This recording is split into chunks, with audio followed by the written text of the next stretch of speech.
Hello guys, so ayan o, nakapamalengke na ako. So hindi pa yan tapos guys. Pupunta ko sa isang grocery para i-continue ang ko, pag-grocery. Diba? So puno na naman yan. So yung bigas tsaka yung asukal na malalaki sa malaking kumpanya po niya. So bukas na siguro na umaga yun. Or mamaya. Dahil hindi wala ng paglagyanan. Init guys, napakatirik yung araw pero ito tuloy ang trabaho,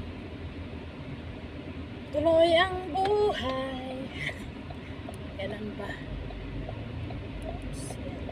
Yan. Tingin-tingin tayo sa kaliwa kanan. So mamaya na guys, drive muna ako. So nandito